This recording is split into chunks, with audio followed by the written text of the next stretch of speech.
Hello बच्चों, कैसे हैं आप लोग। आप सभी का स्वागत है मौर्या पाठशाला में।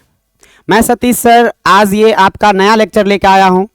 बच्चों, इस लेक्चर में हम लोग पढ़ेंगे प्रकाश के अपवर्तन के बारे में, लॉज ऑफ रिफ्रैक्शन, जो कि इस बार बिहार बोर्ड में जितने भी इम्पोर्टेंट क्वेश्चंस हैं उनको भी हम लोग देखेंगे। लेकिन बच्चों, उससे पहले हम लोग प्रकाश के अपवर्तन से संबंधित जितने भी टॉपिक्स हैं उनको हम लोग पढ़ते हैं, है ना बच्चों।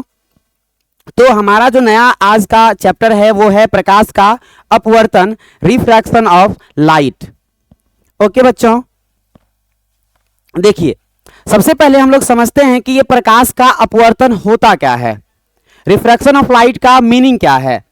आप लोग अक्सर देखे होंगे कि जब कहीं पर किसी बाल्टी में पानी है और उसमें अगर आप किसी छड़ी को डुबोते हो तो वो छड़ी आपको थोड़ा सा टेढ़ी दिखलाई पड़ती है, बोलो हाँ या ना। तो बच्चों, वो जो कारण है ना छड़ी का टेढ़ा दिखलाई पड़ना, जब उसको पानी से भरी हुई बाल्टी में रखा जाता है तो बच्चों इसी घटना को हम लोग प्रकाश का अपवर्तन कहते हैं। अगर बच्चों ऐसे देखो तो अगर कोई प्रकाश की किरण किसी भी माध्यम में या किसी भी माध्यम से जा रही हो तो कोई भी प्रकाश की किरण कितना तेजी से चलेगा, या ऐसे कहो स्पीड ऑफ लाइट, जो प्रकाश की चाल है ना वो बच्चों माध्यम के ऊपर डिपेंड करता है। अगर मैं ऐसे कहूं कि जैसे निर्वात में प्रकाश चल रही है और अगर वही प्रकाश पानी में प्रवेश करेगी तो क्या दोनों ही माध्यमों में प्रकाश की चाल समान होगी? आंसर है नहीं। क्योंकि बच्चों जैसे आप लोग अगर साइकिल चलाते हो, अगर कहीं खाली रोड है तो क्या होगा, एकदम आपका स्पीड बहुत ही ज्यादा रहेगा। लेकिन यही बच्चों अगर किसी भीड़ भाड़ वाली जगह पर आप साइकिल चलाओ या बाइक चलाओ तब आपका स्पीड अचानक से क्या हो जाएगा, घट जाएगा। बच्चों सेम चीज होता है लाइट के साथ, सेम चीज होता है प्रकाश के साथ। जब ये निर्वात में चलती है ना तो इसका स्पीड सबसे ज्यादा होता है। लेकिन बच्चों अगर ये किसी माध्यम में प्रवेश करती है जैसे कि पानी, तब बच्चों वहां पर चूंकि वहां पर भीड़ भाड़ ज्यादा रहता है, जो कण होते हैं ना बहुत पास पास होते हैं, जिसके कारण अचानक से प्रकाश की चाल घट जाती है। और जब प्रकाश की चाल अचानक से घटती है तो प्रकाश की किरण अपने पथ से विचलित हो जाती है। और जब प्रकाश की किरण बच्चों अपने पथ से विचलित हो जाती है तो यही घटना कहलाती है प्रकाश का अपवर्तन। तो बच्चों अगर हमको बोलना है कि प्रकाश का अपवर्तन क्या होता है एक लाइन में, तो ऐसे बोलेंगे कि यदि कोई प्रकाश की किरण एक माध्यम से दूसरे माध्यम में प्रवेश करती है और वह अपने पथ से विचलित हो जाती है तो बच्चों इसी विचलित होने की घटना को प्रकाश का अपवर्तन कहा जाता है या रिफ्रैक्शन ऑफ लाइट कहा जाता है ना बच्चों। देखो क्या है, प्रकाश के एक माध्यम से दूसरे माध्यम में प्रवेश करने पर उनके दिशा में होने वाले परिवर्तन को ही क्या कहा जाता है, प्रकाश का अपवर्तन कहा जाता है। जैसे यहां देख लो बच्चों, आपको इस डायग्राम में दिख रहा होगा ये एक प्रकाश की किरण है, ये एकदम पहले हवा से चल के आ रही है और अचानक से इस बिंदु पर ये पानी में प्रवेश करती है। तो जब अचानक से पानी में प्रवेश किया तो इसके चाल में परिवर्तन भी अचानक से होगा, और जब चाल में परिवर्तन अचानक से होगा तो भाई साहब क्या हुआ कि पहले ये जिस रास्ते से जा रहा था उस रास्ते से ना जाकर ये अपना रास्ता बदल लिया। तो ये जो घटना है, ये इसी घटना को हम लोग क्या नाम देंगे, प्रकाश का अपवर्तन। अब यहां देख लो, ये प्रकाश की किरण है बच्चों, ये फिलहाल पहले पानी में चल रही है और अचानक से पानी से कहां प्रवेश कर गया, हवा में। और जब ये पानी से हवा में प्रवेश किया तो इसके चाल में क्या हुआ, परिवर्तन हुआ। और जब प्रकाश के चाल में परिवर्तन होता है तो बच्चों ये अपने पथ में दोबारा से क्या किया, परिवर्तन किया। तो यहां भी जो घटना हो रही है उस घटना को हम लोग नाम देंगे प्रकाश का अपवर्तन।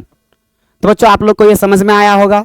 अगर कोई पूछे कि प्रकाश का अपवर्तन क्यों होता है तो बच्चों विभिन्न माध्यमों में प्रकाश के चाल में परिवर्तन के कारण अपवर्तन की घटना होती है। चलो बच्चों, फिर क्या है, ध्यान देने योग्य बात यह है कि प्रकाश के परावर्तन में आपतन कोण हमेशा परावर्तन कोण के बराबर होता है, लेकिन प्रकाश के अपवर्तन में आपतन कोण अपवर्तन कोण से या तो बड़ा या तो छोटा होता है। अब देखो भाई, ये एक प्रकाश की किरण है जो हवा से चलकर आ रही है, इसको हम लोग आपतित किरण कहेंगे। और ये बच्चों अभिलंब है, तो ये जो कोण है ये आपतन कोण होगा। लेकिन बच्चों यहां पर देखो, अपवर्तन के बाद जो किरण है ना अपने पथ से परिवर्तित हुई, अपने पथ में परिवर्तन किया, और अपने पथ में परिवर्तन के कारण यहां जो कोण बन रहा है ये अपवर्तन कोण होगा। तो आप देख सकते हो कि आपतन कोण और बच्चों अपवर्तन कोण का मान बराबर नहीं है। लेकिन बच्चों प्रकाश के परावर्तन में हमने देखा था कि जब प्रकाश के परावर्तन की घटना होती है तो उसमें बच्चों आपतन कोण का मान और परावर्तन कोण का मान आपस में क्या होता है, बराबर होता है। बोलो हाँ या ना। अब देखो उसके बाद और क्या है बच्चों, प्रकाश के अपवर्तन की घटना पर कैमरा, सूक्ष्मदर्शी, बच्चों इसको आप माइक्रोस्कोप कह सकते हो, ये टेलीस्कोप है, ये सभी अगर मैं बताऊं किस घटना पर कार्य करती है तो ये सारे के सारे बच्चों प्रकाश के अपवर्तन पर ही आधारित होती है। ये सारे जितने भी आपको डिवाइसेस दिख रहे हैं सारे किससे रिलेटेड है, किस घटना से बच्चों ये संबंधित है, तो रिफ्रैक्शन ऑफ लाइट, प्रकाश के अपवर्तन। चलो बच्चों अब अगले स्लाइड पर हम लोग चलते हैं। नेक्स्ट स्लाइड में क्या है, प्रकाश के अपवर्तन के क्या कारण हैं। मैंने बच्चों पहले ही आपको बता दिया कि प्रकाश के अपवर्तन के क्या कारण हैं। प्रकाश की अपवर्तन बच्चों होती है अलग अलग माध्यमों में प्रकाश के चाल में परिवर्तन के कारण, है ना। अब देखो क्या है, विभिन्न माध्यमों में प्रकाश का वेग भिन्न भिन्न होता है। जैसे प्रकाश का वेग बच्चों हवा या फिर यदि मैं निर्वात की बात करूं तो हवा या निर्वात में प्रकाश का वेग कितना होता है, 3 लाख किलोमीटर पर सेकेंड। यदि आप इसे मीटर पर सेकेंड में कन्वर्ट करो तो ये आएगा 3 गुना 10 का पावर 8 मीटर पर सेकेंड। लेकिन बच्चों अगर कांच की बात करो, अगर आप ग्लास की बात करो तो इसमें प्रकाश की जो चाल है वो कितनी होती है, 2 गुना 10 का पावर 8 मीटर पर सेकेंड, है या नहीं। अब बच्चों देखो इससे क्या स्पष्ट है कि प्रकाश का वेग कांच की अपेक्षा हवा में अधिक है। देखो हवा में है 3 गुना 10 का पावर 8 मीटर पर सेकेंड, लेकिन बच्चों कांच में है 2 गुना 10 का पावर 8 मीटर पर सेकेंड। तो बच्चों चूंकि प्रकाश का वेग भिन्न भिन्न माध्यम में भिन्न भिन्न होता है, इसलिए प्रकाश के वेग में भिन्नता ही प्रकाश के अपवर्तन का मुख्य कारण है। तो बच्चों ये चीज मैंने आपको पहले भी बताया कि अलग अलग माध्यमों में प्रकाश का वेग अलग अलग होने के कारण से ही प्रकाश का अपवर्तन की घटना होती है। अब बच्चों देखो नेक्स्ट टॉपिक हमारा क्या है, नेक्स्ट टॉपिक है बच्चों हमारा माध्यम, विरल माध्यम। और बच्चों हम लोग आज समझते हैं सघन माध्यम क्या होता है। देखो इसको हम लोग बच्चों ऑप्टिकली रेयरर और ऑप्टिकली डेंसर मीडियम भी कहते हैं। अगर ऐसे देखो तो वे माध्यम जिनमें प्रकाश की चाल सबसे अधिक होगी उसको हम लोग बच्चों अपेक्षाकृत विरल माध्यम कहेंगे। जैसे बच्चों अगर मैं 2 माध्यमों की बात करूं, एक मान लो हवा और एक मान लो पानी, क्योंकि जब भी आप सघन और विरल की बात करो ना तो ये किसी अकेला को आप हमेशा या तो सघन या किसी अकेला को आप हमेशा विरल नहीं कह सकते हैं। जब भी आपको सघन और विरल बताना हो किसी माध्यम को तो हमेशा आपको बच्चों 2 में चुनना होगा। किसी 2 माध्यमों में एक को आप सघन कह सकते हो और एक को आप क्या कह सकते हो बच्चों, विरल। अब 2 माध्यम में तुलना करना, जिस माध्यम में प्रकाश की चाल कम हो, जिस माध्यम में प्रकाश की चाल क्या हो बच्चों, कम हो, उस माध्यम को आप लोग सघन माध्यम कहना, डेंसर मीडियम कहना। और जिस माध्यम में प्रकाश की चाल अधिक हो उस माध्यम को बच्चों आप लोग विरल माध्यम कहना, रेयरर मीडियम कहना, है ना। बच्चों क्या है कि वह माध्यम जिसमें प्रकाश का वेग अधिक होता है उसे अपेक्षाकृत विरल माध्यम, अपेक्षाकृत का मतलब हुआ बच्चों किसी की तुलना में, विरल माध्यम कहेंगे। लेकिन बच्चों वह माध्यम जिसमें प्रकाश का वेग कम होता है अपेक्षाकृत सघन माध्यम कहलाता है ना बच्चों। चलो अब हम लोग अगले टॉपिक की तरफ बढ़ते हैं। नेक्स्ट टॉपिक हमारा क्या है, प्रकाश के अपवर्तन के नियम, laws of refraction of light. बच्चों ये टॉपिक अति महत्वपूर्ण है आपके एग्जाम के लिए। अक्सर ऐसे ही प्रश्न आपके एग्जाम में बनते हैं कि प्रकाश के अपवर्तन के नियम को लिखें, प्रकाश के परावर्तन के नियम को लिखें। बच्चों हम लोगों ने प्रकाश के परावर्तन के नियम को पढ़ लिया है। आज हम लोग पढ़ने वाले हैं कौन सा नियम, प्रकाश के अपवर्तन का नियम। बच्चों प्रकाश के अपवर्तन से संबंधित 2 नियम है। कितने नियम है, 2 नियम है। पहला नियम क्या है बच्चों वो देखते हैं। आप जानते हो, सबसे पहले एक बात बताओ,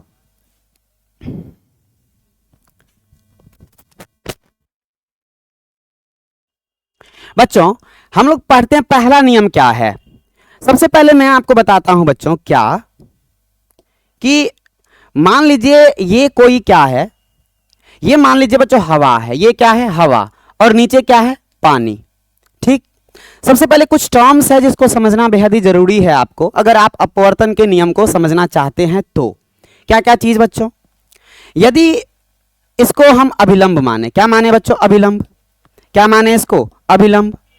और ये बच्चों एक प्रकाश की किरण है जो हवा से चलकर आ रही है, और बच्चों ये जब प्रकाश की किरण पानी में प्रवेश किया तो इसको इस पथ पर जाना चाहिए था, लेकिन ये अपने पथ से अपने पथ से विचलित होगा, अपना पथ में क्या करेगा? परिवर्तन करवाएगा। और बच्चों जैसे इसके पथ में परिवर्तन हुआ तो बच्चों ये जो घटना है, यही घटना क्या कहलाएगा? आपका प्रकाश का अपवर्तन। अब यहां कुछ चीज है जिसको समझना जरूरी है। कौन कौन सा? तो बच्चों देखो, ये जो किरण चल के आई, इसको हम लोग कौन सा किरण कहेंगे? आपतित किरण। कौन सा किरण कहेंगे बच्चों? आपतित किरण। और बच्चों अपवर्तन के बाद जो किरण निकली उस किरण को हम लोग कौन सा किरण कहेंगे? अपवर्तित किरण। अगर परावर्तन के बाद किरण निकलती है तो उसको परावर्तित किरण, और अपवर्तन के बाद अगर किरण निकलती है तब उसको कौन सी किरण बच्चों? अपवर्तित किरण, या अंग्रेजी में इसको क्या कहेंगे? रिफ्रैक्टेड रे। रिफ्रैक्टेड रे ऑफ लाइट, हाँ या ना? अब बच्चों की बात और देखो, ये आपतित किरण है। ये कौन सी किरण है बच्चों? आपतित किरण है। और ये यहां जो काल्पनिक एक रेखा खींचे हैं जो इस सतह के साथ 90 डिग्री कोण बनाता है, इसको क्या कहा जाएगा बच्चों? अभिलंब कहा जाएगा। क्या कहा जाता है इसको? अभिलंब। और ये जो आपतित किरण और अभिलंब के बीच का कोण है, इसको आपतन कोण कहेंगे। कौन सा कोण कहेंगे बच्चों हम लोग? आपतन कोण, जिसे क्या चीज से डिनोट किया जाता है? आई से। और बच्चों ये जो अपवर्तित किरण है और ये जो अभिलंब के बीच में ये कोण बन रहा है, इस कोण को बच्चों हम लोग अपवर्तन कोण कहेंगे, और इसको क्या चीज से डिनोट किया जाता है? आर से। तो अब ध्यान से जरा देखो, अब एक बात आपने नोटिस किया कि यहां अपवर्तन कोण का मान आपतन कोण की तुलना में क्या है? कम है। और बच्चों एक बात देखो, ये प्रकाश की किरण जितना डिग्री अपने पथ से मुड़ा, जितना डिग्री अपने पथ से क्या हुआ बच्चों? मुड़ा, उसी कोण को हम लोग विचलन कोण कहते हैं। कौन सा कोण कहते हैं बच्चों? विचलन कोण। और इसको क्या चीज से डिनोट करेंगे? डेल्टा से। क्या चीज से डिनोट करेंगे बच्चों? डेल्टा से। ये कौन सा कोण हो गया बच्चों? विचलन कोण, है ना? अब देखो बच्चों, और भी मैं कुछ चीजें बताता हूं कि अगर मान लो कोई प्रकाश की किरण विरल माध्यम से, कौन माध्यम में प्रवेश कर रही है? सघन माध्यम में प्रवेश कर रही है। विरल से किस में प्रवेश कर रही है बच्चों? सघन में। ये प्रकाश की किरण विरल से सघन में अगर प्रवेश करेगी तो हमेशा याद रखना ये अभिलंब के तरफ मुड़ती है। ये अभिलंब के तरफ मुड़ती है। दूसरा चीज आपको क्या याद रखना है बच्चों? अगर कोई प्रकाश की किरण सघन से कहां प्रवेश करती है? विरल में प्रवेश करती है, तो आपको क्या याद रखना है बच्चों? कि ये जो प्रकाश की किरण है ये अभिलंब से दूर हट जाती है। कहां हट जाती है बच्चों? अभिलंब से दूर। क्या ये बातें याद रहेगा? पहले मैंने क्या बताया कि ये आपतित किरण है और अपवर्तन के बाद जो किरण निकलती है वो अपवर्तित किरण होगी। और बच्चों यहां जो कोण बनेगा आपतित किरण और अभिलंब के बीच का कोण, उसे आपतन कोण कहेंगे। और अपवर्तित किरण और अभिलंब के बीच के कोण को बच्चों अपवर्तन कोण कहेंगे। और कोई भी प्रकाश की किरण अपने पथ से जितना डिग्री मुड़ा, उसी कोण को बच्चों हम लोग विचलन कोण कहेंगे। और इसे क्या चीज से डिनोट करेंगे बच्चों? डेल्टा से। अब देखो, मैंने फिर आपको क्या कहा कि यदि कोई प्रकाश की किरण विरल से सघन में आती है, विरल से कहां आती है? सघन में, तो ये अभिलंब की तरफ मुड़ती है। और अगर कोई प्रकाश की किरण सघन से विरल में जाती है ना, तो ये अभिलंब से दूर हट जाती है। क्या हट जाती है बच्चों? दूर हट जाती है। बताओ क्या है? ये कॉन्सेप्ट समझ में आया? अब अगर बच्चों ये कॉन्सेप्ट आपको समझ में आ गया तो अब आपको प्रकाश का अपवर्तन आसानी से समझ में आ जाएगा, है ना बच्चों? चलो देखो, अब मैं आपको क्या बताता हूं, प्रकाश का अपवर्तन के जो नियम हैं। पहला नियम क्या है? अब बच्चों आपने आपतित किरण समझ गया, अब आप अभिलंब समझ गए, अब आप अपवर्तित किरण समझ गए। तो बच्चों पहला नियम उसी तरह है जिस तरह से परावर्तन का पहला नियम था। क्या? अपवर्तन का पहला नियम क्या कहता है? आपतित किरण, अपवर्तित किरण और बच्चों आपतन बिंदु पर डाला गया अभिलंब, तीनों एक ही समतल में होते हैं या एक ही तल में होते हैं। क्या है बच्चों? क्या क्या है जरा बताओ मुझे? आपतित किरण, तीन चीज याद रखना, आपतित किरण, अपवर्तित किरण और कौन बच्चों? आपतन बिंदु पर डाला गया अभिलंब, तीनों एक ही तल में होते हैं। क्या ये रूल याद रहेगा?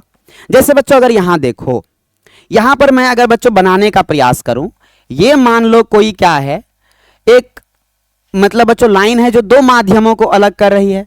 ये बच्चों माध्यम 1 हो गया और इसको मैंने मान लिया माध्यम 2। तो बच्चों अगर ये कोई प्रकाश की किरण माध्यम 1 से माध्यम 2 में प्रवेश कर रही है, माध्यम 1 से किस में प्रवेश कर रही है, माध्यम 2 में, तो क्या होगा? तो बच्चों होगा ये कि ये प्रकाश की किरण जो आपतित किरण है, ये जो अपवर्तित किरण है, और ये जो अभिलंब तुमने ड्रॉ किया है, इन तीनों को ना हमेशा एक ही तल में खींचना होगा। ऐसा नहीं कि एक XY तल में है तो दूसरा YZ तल में चला गया। अगर एक को आप XY तल में खींचे तो दूसरे को भी XY तल में ही खींचना होगा। ये बच्चों आपका हो गया। यहां देख लो, ये अपवर्तन को दिखा रहा है। अब हमारा जो दूसरा नियम है, बच्चों वो क्या है? दूसरा नियम हम लोग समझते हैं। बच्चों दूसरा नियम इंपॉर्टेंट है। दूसरा नियम क्या है बच्चों? इंपॉर्टेंट है। क्यों इंपॉर्टेंट है? क्योंकि बच्चों दूसरे नियम को देने वाले जो वैज्ञानिक का नाम है वो क्या है? स्नेल। क्या नाम है बच्चों दूसरे नियम को देने वाले वैज्ञानिक का नाम? स्नेल। इसलिए बच्चों दूसरे नियम को स्नेल का नियम भी कहा जाता है। जो अपवर्तन का दूसरा नियम है उसको और कौन सा नियम कहते हैं? स्नेल का नियम। कौन सा नियम बच्चों? स्नेल का नियम, क्योंकि ये स्नेल के द्वारा दिया गया है। अब देखो क्या है दूसरा नियम। बच्चों इसको मैं दो तरीके से बताऊंगा। सबसे पहले एक बात जो इसमें लिखा हुआ उसमें मैं बताता हूं। अगर मान लीजिए बच्चों कोई प्रकाश, अगर ये दो माध्यम है, पहला माध्यम ये और दूसरा माध्यम ये, और ये प्रकाश की किरण माध्यम 1 से चलकर आई और माध्यम 2 में प्रवेश किया, तो इसका अपवर्तन हुआ। बच्चों माध्यम 1 का भी तो कुछ ना कुछ अपवर्तनांक होगा ना, इसको मान लेंगे μ1। और बच्चों माध्यम 2 का भी तो कुछ ना कुछ अपवर्तनांक होगा ना, इसको हम लोग मान लेंगे कितना? μ2। हाँ, एक चीज आप लोग नहीं समझे अभी तक कि ये अपवर्तनांक क्या होता है, इसको भी समझेंगे। सबसे पहले समझिए कि बच्चों यहां पर आपतन कोण होगा और यहां पर कौन सा कोण होगा बच्चों? अपवर्तन कोण।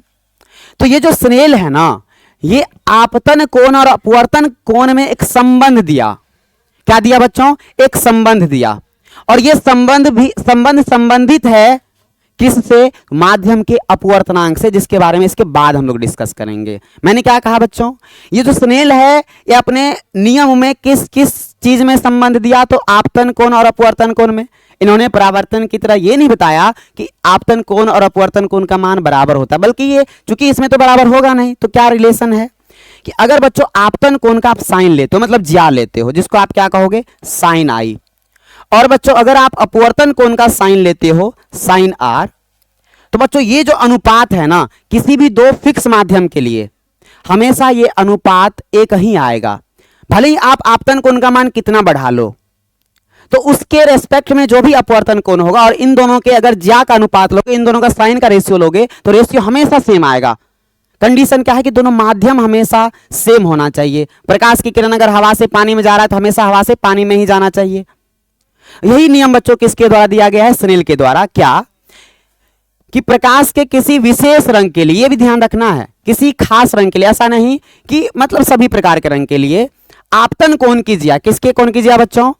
आपतन कोण की ज्या, तथा ज्या मतलब बच्चों होता है साइन, और बच्चों अपवर्तन कोण की ज्या, जिसको आप लोग क्या कह सकते हो? साइन आर का अनुपात। याद रखना सबसे पहले कि एक नियतांक होता है। क्या होता है बच्चों? नियतांक होता है। लेकिन किसके लिए? तो किन्हीं दो माध्यमों के लिए।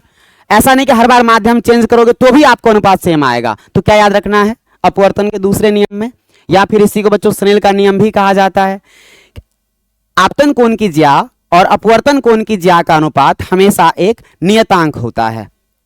और बच्चों ये नियतांक बाद में मैं बताऊंगा कि दोनों माध्यमों के सापेक्ष अपवर्तनांक के बराबर होता है ना बच्चों? क्या होता है? दोनों माध्यमों के सापेक्ष अपवर्तनांक के बराबर होता है।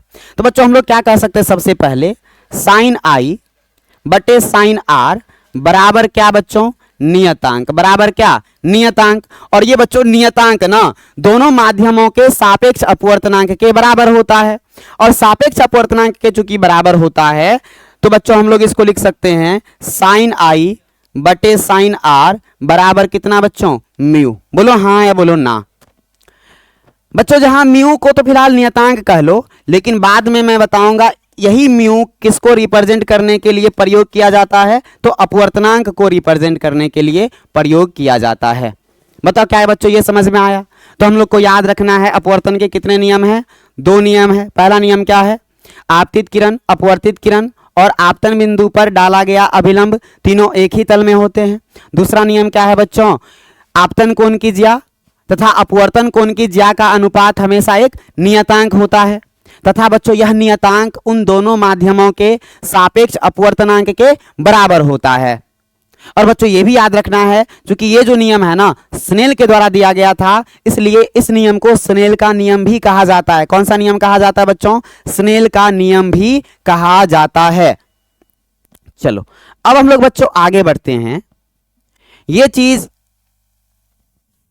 हम लोग पढ़ेंगे, कांच के आयताकार स्लैब से अपवर्तन, ये भी हम लोग पढ़ेंगे बच्चों। लेकिन बच्चों पार्श्विक विस्थापन है। अब पार्श्विक विस्थापन जो है बच्चों वो संबंधित है किससे? वो संबंधित है बच्चों कांच से अपवर्तन, कांच के द्वारा प्रकाश के अपवर्तन से। बच्चों इस डायग्राम में देखो, या फिर ऐसे समझ लो कि हम एक डायग्राम बना रहे हैं। बच्चों ये मान लो कांच का एक सिल्ली है, ये मान लो क्या है बच्चों? कांच का एक सिल्ली है। ये डायग्राम भी एग्जाम में पूछा जाता है। और बच्चों ये कांच का क्या है? एक सिल्ली है, समझ गए? अब मान लीजिए कोई एक प्रकाश की किरण है जो यहां पर आपतित हुई, यहां पर आपतित हुई, ओके। तो अब चूंकि ये हवा है, कांच के ऊपर में हवा है, और ये बच्चों क्या है? तो ये हम लोग समझते हैं कांच है, और बच्चों नीचे भी क्या हो जाएगा? हवा हो जाएगा। तो पहली बार जब ये प्रकाश की किरण हवा से कांच में आएगी तो क्या होगा बच्चों? होगा ये कि इसका अपवर्तन होगा, और अपवर्तन के बाद क्या ये प्रकाश की किरण अभिलंब के तरफ मुड़ेगी या बच्चों अभिलंब से दूर जाएगी? तो मैंने कहा चूंकि ये हवा से कांच में आ रही है, मतलब बच्चों विरल से सघन में आ रही है, और यदि विरल से सघन में आ रही है तो बच्चों ये अभिलंब के तरफ मुड़ेगी। और बच्चों जब ये अभिलंब के तरफ मुड़ेगी तो फिर उसी पथ पर चलते हुए इस वाले सतह पर आपतित होगी दोबारा, और फिर बच्चों इस वाले सतह से ये हवा में बाहर निकलेगी। लेकिन जब ये हवा में बाहर निकलेगी तो इसका मतलब बच्चों ये कांच से कहां जा रही है? हवा में। मतलब बच्चों ये सघन से कहां जा रही है? विरल में।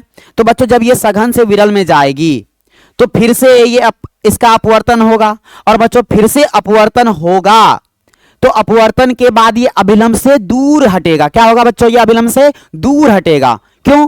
क्योंकि ये बच्चों विरल से कहां आ रहा है? सघन में आ रहा है। तो अब ध्यान से देखो, तो बच्चों पहले वाली प्रकाश की किरण का ये वाली पथ है, और दूसरा बच्चों ये पथ है। तो देखो इस वाले किरण को हम लोग बच्चों कौन सा किरण कहेंगे? जरा मुझे बताओ। तो इस वाले किरण को कहेंगे आपतित किरण। कौन सा किरण कहेंगे? आपतित किरण। और बच्चों कांच के सतह से अपवर्तन के बाद फाइनली जब ये प्रकाश की किरण बाहर निकल गई तो ये किरण कहलाएगा बच्चों निर्गत किरण। कौन सा किरण कहलाएगा बच्चों? निर्गत किरण। क्या ये चीजें आपको याद रहेगा? इसको बच्चों इमर्जेंट रे भी कहा जाता है। अगर बच्चों ये आपको समझ में आ गया है तो अब आपको पार्श्विक विस्थापन इजीली समझ में आ जाएगा, और ये इंपॉर्टेंट है आपके लिए। पार्श्विक विस्थापन अक्सर एग्जाम में पूछा जाता है, जिसको बच्चों लेटरल डिस्प्लेसमेंट भी कहा जाता है। क्या कहा जाता है? लेटरल डिस्प्लेसमेंट, पार्श्विक विस्थापन। क्या होता है ये बच्चों समझते हैं कि कांच के स्लैब से, देखो बच्चों आप यहां देखें कि जब एक प्रकाश की किरण कांच के स्लैब से गुजरी तो बच्चों जिस दिशा में जा रही थी, अपवर्तन के बाद उसकी दिशा तो सेम थी, लेकिन बच्चों वो अपने पथ से हटकर किसी और पथ पर चलने लगी। तो बच्चों ये जो आपतित किरण की पहले वाली दिशा है और निर्गत किरण की जो दिशा है ये दोनों समान है, लेकिन बच्चों इन दोनों के बीच में कुछ ना कुछ गैप आपको दिख रहा है कि नहीं दिख रहा है? तो बच्चों ये जो गैप है, ये जो दूरी है दोनों के बीच में, इसी दूरी को हम लोग बच्चों पार्श्विक विस्थापन कहते हैं, या इसी को लेटरल डिस्प्लेसमेंट कहा जाता है। हम लोग क्या बोलेंगे कि जब कोई प्रकाश की किरण किसी कांच से गुजरती है तो बच्चों आपतित किरण की दिशा एवं निर्गत किरण की दिशा तो समान होती है, लेकिन दोनों के बीच में दोनों का जो पथ है बच्चों उसमें क्या होता है? अंतर होता है। तो दोनों के बीच की जो न्यूनतम दूरी है उसी को हम लोग क्या कहेंगे? पार्श्विक विस्थापन, या बच्चों हम लोग कहेंगे लेटरल डिस्प्लेसमेंट। क्या कहेंगे बच्चों? Lateral displacement. चलो बच्चों इसको समझने का प्रयास करते हैं। क्या है? कांच स्लैब से निकलने वाली निर्गत किरण तथा आपतित किरण। बच्चों ये अगर आपतित किरण है तो इसको आगे की तरफ बढ़ाया गया है, और बच्चों ये निर्गत किरण है, तो इन दोनों के बीच की जो ये न्यूनतम दूरी है, इसी न्यूनतम दूरी को बच्चों क्या कहा जाता है? न्यूनतम कहो या बच्चों आप परपेंडिकुलर डिस्टेंस कहो या लांबिक दूरी कहो, दोनों सेम टू सेम चीजें हैं। तो बच्चों ये जो आपतित किरण और निर्गत किरण के बीच की लांबिक दूरी है, इसी लांबिक दूरी को क्या कहा जाता है? पार्श्विक विस्थापन, लेटरल डिस्प्लेसमेंट कहा जाता है। बताइए बच्चों, क्या ये आपको याद रहेगा? तो पार्श्विक विस्थापन हम लोगों का कंप्लीट हो गया। चलिए अगला की तरफ बढ़ते हैं बच्चों। अगला क्या है? अगला है बच्चों वे कारक जिन पर पार्श्विक विस्थापन निर्भर करते हैं। पार्श्विक विस्थापन किन किन कारणों पर निर्भर करते हैं? तो सबसे पहले देखते हैं बच्चों, जो पार्श्विक विस्थापन है, पार्श्विक विस्थापन कांच स्लैब की मोटाई का सीधा समानुपाती होता है। पहला चीज क्या याद रखना है बच्चों? जो पार्श्विक विस्थापन है, मान लेते पार्श्विक विस्थापन को हमने डी माना, और बच्चों जो कांच है उसकी मोटाई को हमने क्या माना? टी। तो याद रखना कि पार्श्विक विस्थापन मोटाई का सीधा समानुपाती होता है। इसका क्या अर्थ हुआ बच्चों? कि मोटाई जितनी ज्यादा होगी पार्श्विक विस्थापन का मान उतना ही ज्यादा होगा, और बच्चों मोटाई जितनी कम होगी पार्श्विक विस्थापन का मान उतना ही कम होगा। दूसरा क्या है बच्चों? पार्श्विक विस्थापन आपतन कोण का सीधा समानुपाती होता है। इसको क्या लिखेंगे बच्चों? डी समानुपाती कितना? आई। बच्चों अगर प्रकाश की किरण को आप अधिक कोण पर आपतित करवाते हो तो पार्श्विक विस्थापन का मान भी अधिक होगा, और यदि प्रकाश की किरण को कम कोण पर आपतित करवाते हो तो पार्श्विक विस्थापन का मान कम होगा। तो हम लोग कह सकते हैं कि पार्श्विक विस्थापन का मान बच्चों आपतन कोण के सीधा समानुपाती होता है। दूसरा क्या है बच्चों? पार्श्विक विस्थापन कांच स्लैब के अपवर्तनांक का सीधा समानुपाती होता है। किसका सीधा समानुपाती होता है बच्चों? अपवर्तनांक का सीधा समानुपाती होता है। अपवर्तनांक बच्चों हम लोग पढ़ेंगे। मैंने क्या कहा? ये जो डी है ये सीधा सीधा समानुपाती होता है किसके बच्चों? म्यू के। डी का मतलब पार्श्विक विस्थापन, और बच्चों म्यू का मतलब हुआ अपवर्तनांक। तो आपको फिलहाल मैंने तीन चीजें बताया है जिसके बच्चों सीधा समानुपाती होता है पार्श्विक विस्थापन। पहला याद रखना कांच की मोटाई, दूसरा याद रखना बच्चों आपतन कोण, और तीसरा याद रखना कांच का अपवर्तनांक। याद रखना पार्श्विक विस्थापन तीन चीजों के सीधा समानुपाती होता है। कौन कौन सा चीज बच्चों? कांच की मोटाई, उसके बाद बच्चों आपतन कोण, और उसके बाद याद रखना क्या? कांच का अपवर्तनांक। चौथा चीज बच्चों याद रखना पार्श्विक विस्थापन आपतित किरण के तरंगदैर्ध्य का व्युत्क्रमानुपाती होता है।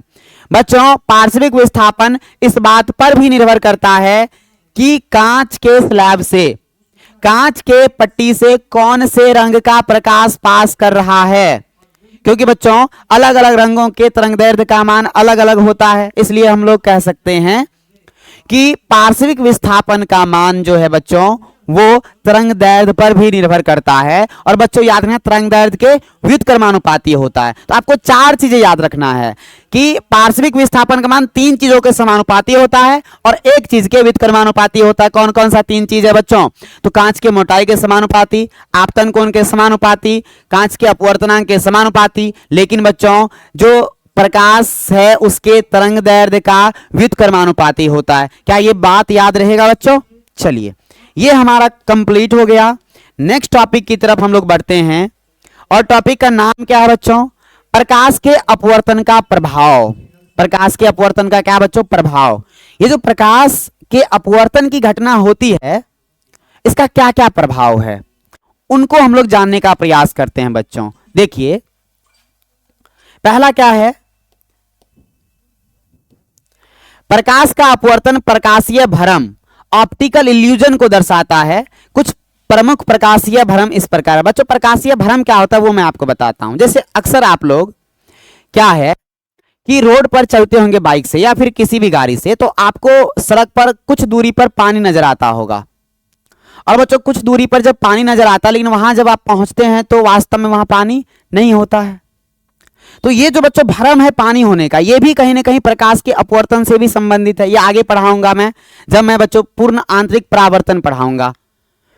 और बच्चों पूर्ण आंतरिक परावर्तन भी एक तरह से क्या है? अपवर्तन की ही घटना है। दूसरा बच्चों क्या कि जब आप किसी बाल्टी में पानी भरो तो बाल्टी की गहराई तुमको कम प्रतीत होता है, तो ये क्या है? एक भ्रम है ना। कि बाल्टी का वास्तविक गहराई हमको नहीं दिखकर उसकी काल्पनिक गहराई हमको महसूस होती है। तो बच्चों ये जो है ये इफेक्ट किसके कारण से हो रहा है? तो बच्चों ये प्रभाव हो रहा है प्रकाश के अपवर्तन के कारण से। इसी तरह का बहुत सारा हम लोग बच्चों प्रभाव पढ़ेंगे। क्या क्या है? जैसे पानी में डूबी पेंसिल या छड़ी का मुड़ा एवं छोटा प्रतीत होना। दूसरा क्या है बच्चों? अक्षरों के ऊपर कांच का स्लैब रखकर देखने पर उसका उठा हुआ प्रतीत होना। अक्सर ऐसा आप लोग करते होंगे पढ़ते वक्त। तीसरा क्या है बच्चों? मछुआरे को मछली भेदने में कठिनाई होना, क्योंकि बच्चों जब मछुआरे पानी में देखता है ना तो उसको मछली की वास्तविक स्थिति ना देखकर उसको उसकी स्थिति का देखने का भ्रम पैदा होता है और इसके लिए बच्चों उसको मछली पकड़ने में कठिनाई होती है। तो ये सारे जो भ्रम है ये किसके कारण से हो रहे हैं? तो ये प्रकाश के अपवर्तन के कारण से हो रहे हैं। किसके कारण से हो रहे हैं बच्चों? प्रकाश के अपवर्तन के कारण से हो रहे हैं। बच्चों आज का लेक्चर को यहीं खत्म करते हैं। आज कुछ काम आने की वजह से आज बहुत कम देर का लेक्चर अपलोड कर रहे हैं, लेकिन कल बच्चों लंबा क्लास चलेगा और बहुत ही जल्द हम बच्चों आप लोग के सामने लाइव भी आएंगे। और बच्चों लाइव में आप लोगों को मैं इंपॉर्टेंट ऑब्जेक्टिव करवाने वाला हूं, तो लाइव क्लास में जुड़ना ना भूलिएगा। और बच्चों आपको कल से संस्कृत और हिंदी का भी लेक्चर रिकॉर्डेड लेक्चर अपलोड होने वाला है। बेहतरीन ही टीचर आ रहे हैं हमारे प्लेटफॉर्म पर, बहुत ही जल्दी आपका मुलाकात करवाएंगे। तो बच्चों चैनल पर बने रहिए, चैनल को सब्सक्राइब कीजिए। यदि आप नए हैं तो अपने दोस्तों को भी शेयर करिए और उनको भी कहिए कि एग्जाम में अच्छा नंबर लाना है तो चैनल मौर्या पाठशाला से जरूर जुड़ें।